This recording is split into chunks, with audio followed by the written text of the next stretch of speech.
Good morning, students. I am Kavita Chaudhary from Sunita Global School. I will teach you EVS in class 4. तो बच्चों आज की class में हम पढ़ेंगे अपना जो चैप्टर चल रहा था, chapter number 5 work and play का जो चैप्टर बच गया है उसकी रीडिंग आज की क्लास में करेंगे। तो आज का हमारा सबसे पहले टॉपिक है स्पोर्ट्समैन स्पिरिट। स्पोर्ट्समैन स्पिरिट यानी खिलाड़ी भावना। स्पोर्ट्समैन का मतलब होता है खिलाड़ी, स्पिरिट का मतलब होता है भावना। यानी किसी खेल को खेलते समय खिलाड़ी के मन में क्या क्या भावना रखनी चाहिए। जैसे हर एक गेम को खेलने के कुछ रूल्स होते हैं, तो वैसे ही खिलाड़ी के अंदर कौन कौन सी भावनाएं होनी चाहिए इस टॉपिक में अपन ये पढ़ेंगे। स्पोर्ट्समैन स्पिरिट क्या क्या होनी चाहिए किसी खिलाड़ी में, किसी प्लेयर में। तो सबसे पहले लिखा हुआ है player must have the sportsman spirit and respect for fair play. तो जो खिलाड़ी होता है उसमें खेल भावना और उचित खेल के लिए सम्मान होना चाहिए, है ना। तो कोई खिलाड़ी अगर खेल रहा है तो उसके अंदर सबसे पहले तो खेल भावना होनी चाहिए, और जो है उचित खेल के लिए फेयर प्ले यानी उचित खेल यानी ठीक से खेलना, तो उसके लिए उसके मन में जो है उचित खेल के लिए सम्मान होना चाहिए, रेस्पेक्ट होना चाहिए। It means following rules giving equal opportunities to all. इसका मतलब है कि वो जो है जो स्पोर्ट्समैन है वो क्या करे, फॉलोइंग रूल्स, जो रूल्स है उसको फॉलो करे, गिविंग इक्वल अपॉर्चुनिटी, सभी को जो है बराबर अवसर दे। अपॉर्चुनिटी का मतलब होता है अवसर,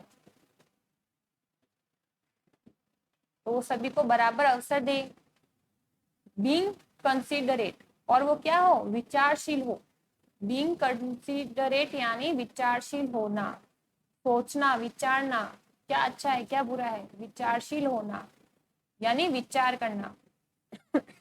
रेस्पेक्टिंग द ओपोनेंट्स, और अपने प्रतिद्वंदियों का सम्मान करना। यानी उस जैसे यहाँ पर आपको एक पिक्चर दिख रही है, ये टीम ए का इंसान है, ये टीम बी का इंसान है, ये इसका क्या है ओपोनेंट्स, और इसका ओपोनेंट्स कौन है ये। तो इन दोनों के मन में एक दूसरे के प्रति क्या होना चाहिए, सम्मान होना चाहिए। तो उसको अपन क्या बोलेंगे, रिस्पेक्टिंग द ओपोनेंट यानी प्रतिद्वंदी के लिए अपने मन में क्या होना चाहिए, रिस्पेक्ट होना चाहिए। ऐसा नहीं है कि अगर वो हमारी रूल्स अपन के खिलाफ खेल रहा है तो अपन उसको कुछ भी कर दे, मार दे, झगड़ ले उससे, ऐसा नहीं होना चाहिए। हमें जब अपन कोई खेल खेल रहे हैं तो हमें अपने प्रतिद्वंदी यानी ओपोनेंट्स का भी सम्मान करना चाहिए।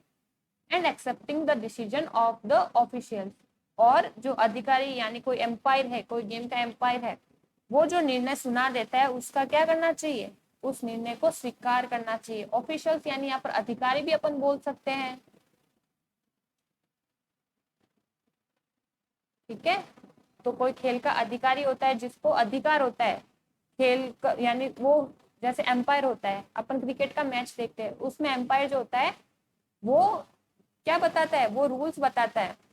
अगर कोई खिलाड़ी आउट हो रहा है तो वो अपने इशारा करके हाथ से बताएगा कि वो आउट हो रहा है।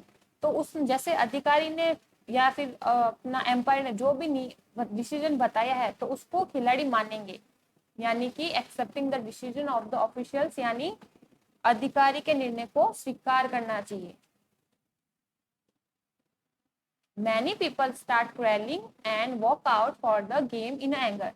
तो बहुत से लोग क्या करते हैं, झगड़ना शुरू कर देते हैं। क्वेरलिंग यानी झगड़ना, and walk out for the game in anger, और गुस्से में गेम से बाहर हो जाते हैं या गेम से चले जाते हैं। But a good sportsman person has sportsman spirit, पर जो एक अच्छा खिलाड़ी होता है उसके अंदर खेल भावना होती है। That helps overcome every difficulties, जो उसको हर कठिनाई को दूर करने में मदद करती है। तो यहाँ पर क्या लिखा हुआ था कि but a good sports person has a sportsman spirit.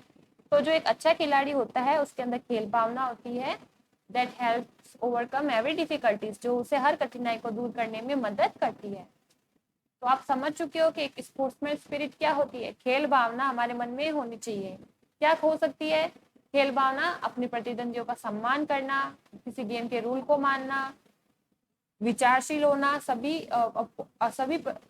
सभी को क्या बराबर अवसर देना, और अधिकारी के जो निर्णय उसने सुना है उसको स्वीकार करना। अब नेक्स्ट है fair play and unfair play. Fair play का मतलब होता है उचित, और अनफेयर का मतलब होता है अनुचित। यानी जो सही है वो उचित, जो गलत है वो अनुचित।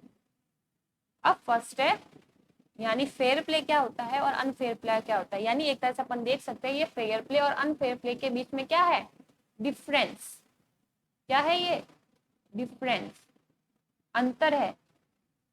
तो इसको पढ़ते हैं। फेयर प्ले का फर्स्ट पॉइंट है before the games begins I shake hands with the opponents. यानी कि गेम को शुरू होने से पहले मैं अपने प्रतिद्वंदियों के साथ हाथ मिलाता हूँ। तो ये क्या है, ये एक अच्छी बात है। एक अपन फेयर प्ले खेल, एक अच्छा खेल खेल रहे हैं तो उसमें अपन अपने प्रतिद्वंदी के साथ गेम शुरू होने से पहले हाथ मिलाएंगे। अब अनफेयर प्ले का फर्स्ट पॉइंट है I object to the decision of the referee. ये बोल रहा है कि मुझे रेफरी के फैसले पर आपत्ति होती है। ऑब्जेक्ट यानी क्या हो गया, आपत्ति होना। मुझे जो है रेफरी के फैसले पर आपत्ति होती है, यानी जो भी रेफरी फैसला सुनाता है, डिसीजन सुनाता है, मुझे वो सही नहीं लगता। तो ये क्या होगा, ये अनफेयर प्ले होगा।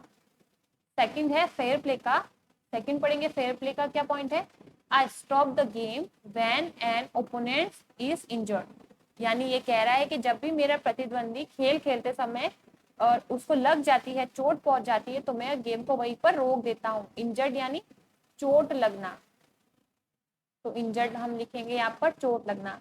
यानी जब भी मेरे प्रतिद्वंदी को, यानी जो मेरे सामने वाली टीम से कोई खेल रहा है खिलाड़ी, उसको चोट लग जाती है, उसी वक्त मैं गेम को क्या कर देता हूँ, खेलना रोक देता हूँ, बंद कर देता हूँ। तो ये एक सही खेल है। अब यहाँ पर अनफेयर प्ले का सेकंड पॉइंट है I cheat to win the referee's decision. यानी कि मैं रेफरी डिसीजन को, रेफरी जो फैसला सुनाता है उसको जीतने के लिए क्या करता हूँ, चीटिंग करता हूँ, उसके साथ धोखा करता हूँ। तो यहाँ पर लिखा है कि I cheat to win the referee's decision, यानी मैं रेफरी के फैसले को जीतने के लिए क्या करता हूँ, धोखा दे देता हूँ। चीट का मतलब होता है धोखा देना, यानी अपन क्या करेगा, वो रेफरी के फैसले को गलत बताएगा, अपने फैसले को सही बताएगा। अब फेयर प्ले का थर्ड पॉइंट है आई एडमिट माई मिस्टेक्स। मैं अपनी गलतियों को स्वीकार करता हूँ। एडमिट का मतलब होता है स्वीकार करना, स्वीकार करना। यानी अगर आपसे मैच खेलते समय या कोई खेल खेलते समय कोई गलती हो गई तो आप उसको मान लेते हो। एंड थर्ड है आई हिट द ओपोनेंट्स, यानी अनफेयर प्ले का अपन थर्ड पॉइंट पढ़ रहे हैं। I hit the opponents to distract his her concentration. अब ये बता रहा है कि मैं अपने प्रतिद्वंदी का ध्यान भटकाने के लिए उसे मारता हूँ। कंसंट्रेशन का मतलब होता है ध्यान लगाना, ठीक है। कोई भी खेल खेलते तो अपन उसमें पूरा ध्यान लगाएंगे तभी जीत पाएंगे। डिस्ट्रैक्ट का मतलब क्या होगा, भटकाना। तो ये कह रहा है कि I hit the opponents to distract his her concentration, यानी कि मैं अपने प्रतिद्वंदी को ध्यान भटकाने के लिए उसे मारता हूं। अब हम पढ़ेंगे फेयर प्ले का fourth point I shake hands with the opponents after the game whatever be the result. ये कह रहा है कि जब गेम खत्म हो जाता है उसके बाद मैं अपने प्रतिद्वंदी के साथ हाथ मिलाता हूँ, चाहे जो भी रिजल्ट आए, पर मैं अपने प्रतिद्वंदी के साथ हाथ मिलाता हूँ। जैसे आपने कभी क्रिकेट का मैच देखा होगा तो कोई भी अगर सामने वाली टीम हार भी जाती है फिर भी उस वक्त ए वाली टीम जो होती है वो बी वाली टीम के साथ क्या करती है, शेक हैंड करती है, यानी हाथ मिलाती है। तो ये रूल होता है और यही एक स्पोर्ट्समैन के स्पिरिट होनी चाहिए। तो फोर्थ पॉइंट भी ये है कि I shake hands with the opponents after the game whatever be the result. यानी ये कह रहा है कि मैं गेम को खत्म होने के बाद अपने जो प्रतिद्वंदी होते हैं उनके साथ हाथ मिलाता हूँ, चाहे जो भी रिजल्ट हो। अब अनफेयर गेम का फोर्थ पॉइंट है I ignore rules and follow my own way to win. मैं नियमों की क्या करता हूँ, अनदेखी करता हूँ और जीतने के लिए अपने तरीके का इस्तेमाल करता हूँ, या फिर अपने तरीके का क्या करता हूँ, अपने तरीके को फॉलो करता हूँ। तो अपन लिखेंगे यहाँ पर रूल्स का मतलब हो गया नियम, इग्नोर का मतलब अनदेखा करना, यानी देख कर भी अनदेखा किया, इग्नोर कर दिया। तो फोर्थ पॉइंट है अनफेयर प्ले का I ignore rules and follow my own way to win, यानी कि मैं नियमों को अनदेखा करता हूँ और जीतने के लिए अपने तरीके का क्या करता हूँ, अपने तरीके को फॉलो करता हूँ। अब हम पढ़ेंगे फेयर प्ले का fifth number point I congratulate the opponents for good play. अब ये बोल रहा है फेयर प्ले में फिफ्थ नंबर पॉइंट कि जब मेरा प्रतिद्वंदी अच्छा खेलता है तो मैं उसको उसके लिए बधाई देता हूँ। कॉन्ग्रेचुलेट यानी बधाई देना, यानी अगर आपका कोई प्रतिद्वंदी है दूसरी टीम का कोई प्लेयर अच्छा खेल रहा है, आपको लगता है वो सच में अच्छा खेला है, तो आप उसको क्या दोगे, बधाई देंगे। I congratulate the opponent for good play. And fifth होगा I try to distract the opponents, यानी मैं प्रतिद्वंदी को विचलित करने की कोशिश करता हूँ। डिस्ट्रैक्ट यानी भटकाने की, विचलित करना भी बोल सकते हैं, भटकाना भटकाना भी बोल सकते हैं। तो अपन ऐसा भी बोल सकते हैं कि मैं प्रतिद्वंदी को भटकाने की कोशिश करता हूँ। I try to distract the opponents. किससे भटकाने की कोशिश करता है, खेल से यानी गेम से। तो इस तरीके से अपन ने फेयर प्ले और अनफेयर प्ले के क्या देखे, कुछ रूल्स देखे। अब नेक्स्ट पढ़ते हैं। नेक्स्ट है एक एक्टिविटी नंबर 2। एक्टिविटी नंबर 2 में दे रखा है play is important for all of us but there should be a fix time for it. तो ये कह रहा है कि जो खेलना होता है वो हम सभी के लिए बहुत जरूरी होता है, but there should be a fix time for it. पर इसके लिए हमारे लिए एक फिक्स समय होना चाहिए, यानी अपन को गेम खेलना है तो उसके लिए एक समय हमें निकालना चाहिए, जैसे 2 घंटे 3 घंटे फिक्स समय में ही हमें गेम खेलना चाहिए। The best way to manage your time is to make a time table, यानी ये बता रहा है कि अगर आपको आपके समय को मैनेज करना है तो इसका सबसे अच्छा तरीका है कि आप एक टाइम टेबल बनाओ, समय सारणी बनाओ। फर्स्ट है number of hours spent at school, यानी आप कितने घंटे स्कूल में बिताते हो उसका आपको टाइम टेबल बनाना है। Second, number of hours spent in revising homework and preparation of lesson, यानी आपको कोई चैप्टर की प्रिपरेशन करने में, तैयारी करने में, उसका होमवर्क करने में और उसको याद करने में कितना समय लगता है उसका आपको टाइम टेबल बनाना है। Time for games and sports, यानी आप कितना घंटा गेम खेल सकते हो, एक उसका टाइम टेबल बनाना है। And friends at school with whom you play, और जो आपके स्कूल के जो फ्रेंड्स है उसके साथ आप कितने घंटा खेलोगे उसका आपको एक टाइम टेबल बनाना है। तो ये एक्टिविटी है। अब नेक्स्ट है indoor and outdoor games. Indoor games का मतलब होता है अंदर जो खेल खेलते हैं। इंडोर गेम का मतलब होता है घर में खेले जाने वाले जो खेल, यानी जो गेम अपन घर में खेलते हैं, घर में खेले जाने वाले। एंड आउटडोर गेम्स होंगे जो अपन बाहर खेलते हैं। तो इस टॉपिक के अंदर अपन इंडोर गेम्स और आउटडोर गेम्स के बारे में पढ़ेंगे, यानी इंडोर गेम्स कौन कौन से होते हैं और आउटडोर गेम्स कौन कौन से होते हैं। तो घर में खेले जाने वाले होते हैं इंडोर गेम्स एंड बाहर खेले जाने वाले होते हैं outdoor games. Children play many games with their friends in school, तो बच्चे अपने स्कूल्स में अपने फ्रेंड्स के साथ बहुत सारे गेम्स खेलते हैं। At home and in a neighbourhood, और इसी के साथ में अपने घर पर और अपने पड़ोस में भी क्या खेलते हैं, अलग अलग तरह के गेम्स खेलते हैं। Some games are played inside the play room in the school, कुछ गेम्स ऐसे होते हैं जो स्कूल के अंदर प्ले रूम में खेले जाते हैं। अ हॉल और अ वरामदा एट होम, और घर में या तो हॉल में खेले जाएंगे या फिर वरामदा जो होते हैं वहां पर खेले जाते हैं। They are known as indoor games, तो उन्हें अपन क्या बोलते हैं, उन्हें अपन इंडोर गेम्स के नाम से जानते हैं। They include Monopoly, Ludo, snakes and ladders, chess, carrom, Scrabble, Pictionary, squares, video games etcetera. तो इंडोर गेम्स क्या होते हैं, जैसे मोनोपोली, मोनोपोली का गेम होता है बिजनेस का गेम जिसमें कुछ मनी दी जाती है, तो मोनोपोली एक बिजनेस गेम होता है। लूडो आप समझते हो, जो लूडो का गेम अपन खेलते हैं। स्नैक एंड लेडर्स यानी सांप सीढ़ी का खेल। चेस जिसमें घोड़ा वगैरह होता है, राजा रानी होते हैं, चेस का खेल। कैरम, स्क्रैम्बल यानी जो मीनिंग वाला गेम होता है जिसमें मीनिंग्स बनाए जाते हैं, वो स्क्रैम्बल का गेम होता है। पिक्शनरी होता है एक कोई ड्राइंग टाइप का खेल होता है। स्क्वैश होता है जिसमें कि 2 खिलाड़ी होते हैं और एक खोखली सी जैसे होलो और बॉल होती है उससे खेलते हैं। जैसे टेबल टेनिस खेला जाता है वैसे स्क्वैश का गेम भी खेला जाता है। एंड वीडियो गेम्स, और वीडियो गेम्स तो आप समझते हो एक्सेट्रा। तो ये सारे गेम्स क्या है, indoor games. Many children play marbles, कंचे एंड गिट्टे, बहुत से बच्चे क्या खेलते हैं, मार्बल्स यानी कंचे खेलते हैं और गिट्टे। अब गिट्टे का पिक्चर मैं आपको यहाँ पर दिखाती हूँ। गिट्टे क्या होता है, एक छोटे छोटे पत्थर से खेले जाने वाला खेल होता है। जैसे यहाँ पर ये 2 लड़के गिट्टे का गेम खेल रही है, इसके पास पत्थर है, ये पत्थर को उछालेगी और फिर अपना हाथ फैलाकर इसको पकड़ेगी। तो ये होगा गिट्टे का खेल।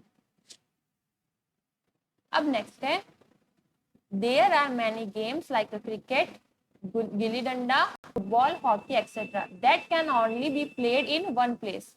तो ऐसे बहुत सारे गेम्स होते हैं जैसे cricket, gilli danda, football, hockey etcetera that can only be played in open place. तो ये जो गेम होते हैं, क्रिकेट का खेल, गिल्ली डंडा, फुटबॉल, हॉकी, ये खाली अपन जो है खुली जगह पर खेल सकते हैं, ओपन प्लेसेस यानी खुली जगह। They are known as outdoor games, और इन्हें अपन आउटडोर गेम्स के नाम से जानते हैं, यानी बाहर खेले जाने वाले games. Games and sports are a must for recreation, relaxation and health of the children. यानी कि जो गेम्स होते हैं, जो स्पोर्ट्स होते हैं, वो हमारे मनोरंजन करने के लिए, रिलैक्सेशन यानी अपन थोड़ा रिलैक्स होते हैं, अच्छा फील करते हैं, एंड हेल्थ के लिए, बच्चों की हेल्थ के लिए बहुत जरूरी होते हैं।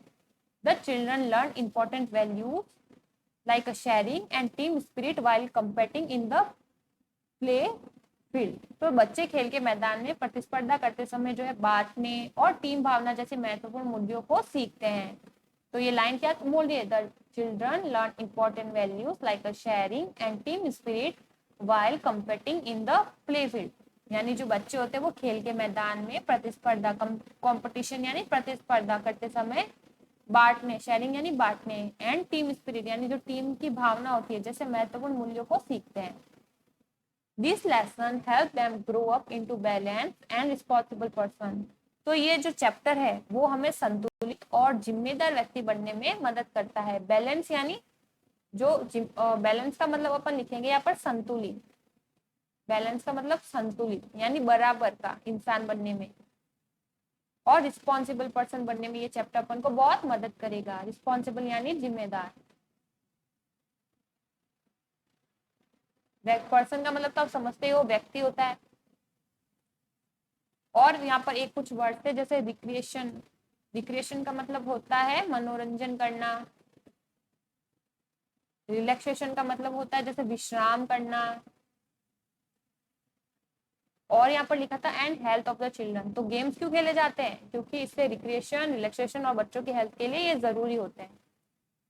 तो इस चैप्टर में अपन ने देखा कि कैसे वर्क एंड प्ले, ये चैप्टर थोड़ा बड़ा था जिसका नेम था वर्क एंड प्ले। तो इसमें अपन देखा कि काम किस तरीके से साथ में मिलकर काम किस तरह से कर सकते हैं। साथ में मिलकर काम जैसे अपन ने पढ़ा था, सबसे पहले जो प्रोजेक्ट था क्लीन द गार्डन, अपन ने पढ़ा था क्लीन द गार्डन। उसमें अपन ने देखा दोनों बच्चे अपने पेरेंट्स, अपने फादर के साथ मिलकर किस तरह से गार्डन को साफ कर देते हैं, और फिर वो गार्डन उनका मनपसंद जगह बन जाती है। फिर अपन ने कुछ गेम्स के बारे में देखा, अपन ने देखे सबसे पहले अपन ने खो खो गेम्स के बारे में, अपन कौन कौन से गेम्स खेल सकते हैं, अपने पड़ोस में कौन कौन से गेम्स खेल सकते हैं। अपन ने इस चैप्टर में खो खो गेम के बारे में पढ़ा, उसके कुछ रूल्स पढ़े।